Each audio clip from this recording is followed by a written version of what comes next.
Sir Hydraa కూల్చివేతలకు సంబంధించి Telangana high court ఈరోజు కొన్ని కీలక వ్యాఖ్యలు చేసింది. ఒకవేళ చార్మినార్ అక్రమంగా కట్టారు అని గనక అంటే చార్మినార్ కూడా కూల్చేస్తారా అని చెప్పి ప్రశ్నించింది. ఈ నేపథ్యంలో భయపెట్టదలుచుకున్నారు, ఇట్లాంటి కొన్ని హాట్ కామెంట్స్ చేసింది. సార్ హైకోర్టు స్పందనని చూస్తే హైడ్రాకి బ్రేక్ పడింది అనుకోవచ్చా సార్? హైకోర్టు స్పందన తీర్పు కాదని మళ్ళీ చెప్పేది మీడియాకి అర్థం కావాల్సింది. జడ్జిమెంట్ వేరు, అబ్జర్వేషన్ వేరు. హైకోర్టు ఎక్కడన్నా బ్రేక్ అయ్యని జడ్జిమెంట్ ఇచ్చిందా? హైకోర్టు ఎందుకు ఇస్తుందండి? అవును సార్. హైడ్రా అనేది ఒక ఎగ్జిక్యూటివ్, ప్రభుత్వం తీసుకున్న నిర్ణయం. ప్రభుత్వం తీసుకున్న నిర్ణయాన్ని హైకోర్టు ఎందుకు ఆపుతుంది? ఎప్పుడు కూడా ప్రభుత్వ నిర్ణయాల్లో ఆ కోర్టులు జోక్యం చేసుకోవు.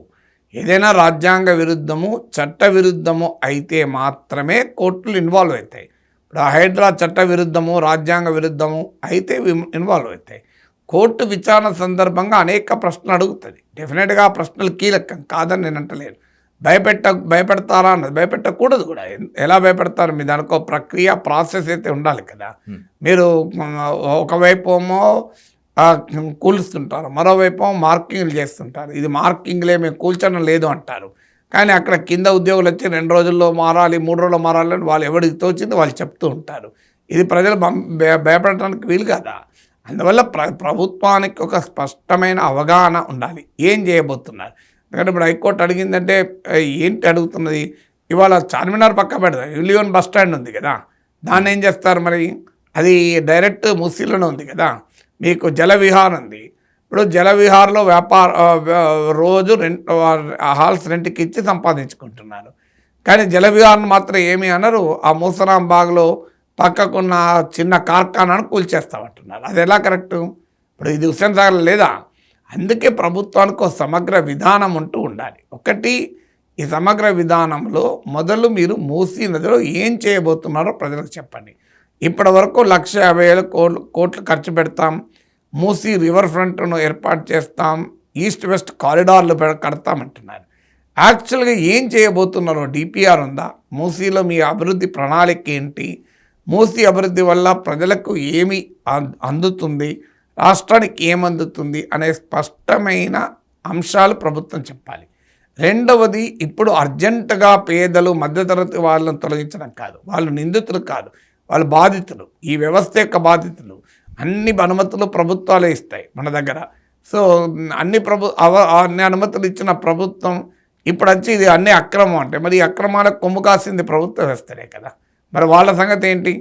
అందువల్ల ముందు చేయాల్సింది ఏంటంటే, బడాబాబులు, రాజకీయంగా ఆర్థికంగా బలమున్న వాళ్ళు, వ్యాపార వాణిజ్య ప్రయోజనాల కొరకు, తమ విలాసాల కొరకు చెరువులు ఆక్రమించుకొని భారీగా ఫామ్ హౌజులు, కాంప్లెక్స్లు కట్టుకున్న వారి సంగతి తెలిసండి. సో ప్రజల జీవితాలను డిస్టర్బ్ చేయకుండా ఆ పెద్దవాళ్ళ ఆక్రమణల్ని పూర్తయినాక మిగతా చోలికి రావాలి. ఇప్పుడు అక్కడ ఆక్రమణ పూర్తయ్యాయి, ఇప్పటికీ కాలే కదా. మరి వాటి సంగతి మొదలు తేల్చండి. ఇప్పుడే పేదల సంగతి, మధ్యతరగతి సంగతి ఎందుకు రావాలి? ఇక తర్వాత మీరు పేదవాళ్ళ దగ్గరికి వచ్చినప్పుడు వాళ్ళని కన్విన్స్ చేసే ప్రయత్నం చేస్తామంటున్నారు. మరి ఇది ఒకవైపు మార్కింగ్ చేస్తూ మరోవైపు కన్విన్సింగ్ అంటే ఎట్లా కరెక్ట్ అవుతుంది? మార్కింగ్ చేస్తూ భయాల్ని క్రియేట్ అవుతుంటే కన్విన్స్ అవుతారా? సో ఎవరికి తోచింది వాళ్ళు చెప్తూ ఉంటే. అందువల్ల మీరు ఇప్పుడు కొంతమంది అందులో రకరకాల వాళ్ళు ఉన్నారు. మీరు డబుల్ బెడ్రూమ్ ఇస్తామంటున్నారు. ఒక గుడిసె వేసుకున్న వారు డబుల్ బెడ్రూమ్ ఇస్తే ఆనందపడతారు. కానీ ఆ డబుల్ బెడ్రూమ్ ఎక్కడ ఇస్తున్నారు? మీరు 20-30 కిలోమీటర్ల దూరాన్ని డబుల్ బెడ్రూమ్ ఇస్తే వాళ్ళ జీవనోపాధి ఏంటి? నిజమే, ఇక్కడ గుడిసె పోయి ఆ డబుల్ బెడ్రూమ్ వస్తుంది, ఇంతకన్నా బెటర్ అకామిడేషన్. కానీ అదొకటే సరిపోదు కదా. ఇక్కడ గుడిసె వేసుకున్న వారికి 4 ఇళ్లలో పని చేసుకుంటారు, లేదా అక్కడ చిన్న పెద్ద వ్యాపారం చేసుకుంటారు, ఆడ పిల్లలు స్కూల్కి వెళ్ళడం ఉంటుంది, అక్కడ వాళ్ళకు లైఫ్ ఉంటుంది. అది మీరు తీసివేసినట్టు 20 కిలోమీటర్ల దూరాన్ని వేస్తా అంటే ఎక్కడికి పోతారు? ఇప్పుడు అందుకే మీరు ఇప్పటి వరకు వెళ్ళిన వాళ్ళు కూడా ఎవరు? ఆ పక్కనే జియాగూడలనో అక్కడెక్కడ డబుల్ బెడ్రూమ్లు ఇచ్చిన కాడ వెళ్ళారు. అందువల్ల మీరు వాళ్ళు ఉంటున్న ప్లేస్కు సమీపంలో 1-2 కిలోమీటర్లలో మీరు డబుల్ బెడ్రూమ్లో కట్టి ఇవ్వగలిగితే ఆటోమేటిక్గా వెళ్తారు. తర్వాత కొంతమంది ఇప్పుడు అందులో రకరకాల వాళ్ళు ఉన్నారు. ఈ నిర్వాసితుల్లో మీరు 30 లక్షలు, 40 లక్షలు బ్యాంక్ లోన్లు తీసుకొని 30 ఏళ్ళ కింద, 20 ఏళ్ళ కింద కట్టుకున్న వాళ్ళు ఉన్నారు. వాళ్ళని ఇప్పుడు కూల్చమంటే మరి అది ప్రాపర్టీ వాల్యూ పెరిగిపోయినాయి. ఒకవైపు ఏం చెప్తున్నారు ప్రభుత్వ అధికారులు? దీనికి మార్కెట్ వాల్యూకు డబుల్ ఇచ్చి మేము కొంటామంటున్నారు. మరి ఆ అష్యూరెన్స్ పేపర్ల మీద ఉంది. కానీ మీరు ఈ నిర్వాసితులందరికీ లెటర్ రాయండి, మీ మార్కెట్ వాల్యూని ఇంతగా నిర్ణయించాం, ఇంకో ఇంత డబ్బులు ఇస్తున్నాం అని చెప్పండి. అవి ఏవీ లేకుండా మాటలేమో గాలిలో ఉన్నాయి, చేతలేమో భూమిపైన ఉన్నాయి. దానిపైన అనుమానాలు, ఆందోళనలు వ్యక్తమవుతున్నాయి. అందువల్ల దీనిపైన ప్రభుత్వం ప్రాపర్ కమ్యూనికేషన్ లేదనేది క్లియర్గా అర్థమవుతుంది. ఎందుకంటే ప్రజల్ని ఇన్వాల్వ్ చేయకుండా ఇప్పటిదాకా కన్వెన్షన్ బడాబాబులు కూలిస్తే ప్రజలు హర్షించారు, కరెక్ట్. ఎందుకంటే వారు నిందితులు, వీరు బాధితులు. ఈ రెండింటి మధ్య తేడా ఉండాలి.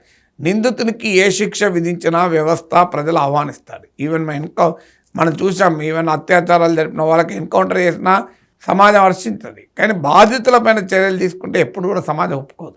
అందువల్ల ఖచ్చితంగా పేద మధ్యతరగతి ప్రజల సమస్యను మానవీయ దృష్టితో పరిశీలించకుండా హడావుడి చేస్తే అంటే మాత్రం అది ఖచ్చితంగా వ్యతిరేకతగా కారణమవుతుంది. హైడ్రా చర్యల్ని మొదట్లో అందరూ సమర్థించారు, ఖచ్చితంగా ఆక్రమణ తొలగించాల్సిందని చెప్పి అన్నారు. కానీ తర్వాత ఎందుకో హైడ్రా పైన కాస్త వ్యతిరేక ధోరణి కనిపించింది. పొలిటికల్ మోటో ఏమైనా అట్రిబ్యూటెడ్ అయినట్టుగా అనిపించిందా సార్? పొలిటికల్ మోటో ఏముంది అనేది ఎవరమో చెప్పలేము. పొలిటికల్ మోటో లేకుండా రాజకీయాలు ప్రభుత్వాల పనులు ఉండవు. ప్రభుత్వాలు ఏమి సర్వసంగ పరిత్యాగాలు కాదు. ఏ ప్రభుత్వమైనా రాజకీయ పార్టీ నడిపే ప్రభుత్వం. ఖచ్చితంగా పొలిటికల్ మోటివ్లు ఉండొచ్చు, అది ఇష్యూ కాదు. ఇష్యూ ఏంటి, బడాబాబులకు కూల్చినప్పుడు సహజంగానే ప్రజలు హర్షిస్తారు. సో పేద మధ్యతరగతి ప్రజలకు వచ్చే వరకు అదొక మానవీయ అంశంగా వస్తుంది. అందువల్ల మాలాంటి వాళ్ళం మొదటి నుంచి చెప్తున్నాం, మీరు పేదలు మధ్యతరగతి జోలికి రాకండి. మిగతా వాళ్ళందరి అయిపోయినాక అప్పుడు వీటికి మానవీయ పరిష్కారం. ఇప్పుడు అభివృద్ధి ఏమో ఆ ప్రజలకు అందదు. ఇప్పుడు అక్కడ ఉదాహరణకు మూసి పక్కన మీరు ఈస్ట్ వెస్ట్ కారిడార్ కట్టి దాన్ని సుందరీకరించి ఒక పెద్ద హోటల్ కడతారు. ఆ హోటల్ కట్టడం వల్ల క్రియేట్ అయ్యే సంపదలో ఆ భూమి ఇచ్చిన పేదవాడికి ఏముండదు మాట. కానీ మీరు వాళ్ళతో పేదవాడికి ఉన్న ఆ కాస్త ఇల్లు లేకుండా చేస్తామని ఎందుకు ఒప్పుకుంటారు? అందువల్ల క్రియేట్ అయ్యే అభివృద్ధి ఏంటి, సంపద ఏంటి, అందులో సామాన్యుడి వాటా ఏంటి, భూమిని త్యాగం చేస్తున్న ప్రజల వాటా ఏంటి తేలాలి కదా. మీరు అభివృద్ధి ఒకరి కొరకు త్యాగాలేమో ఇంకొరకు చేయాలంటే సాధ్యం కాదు కదా.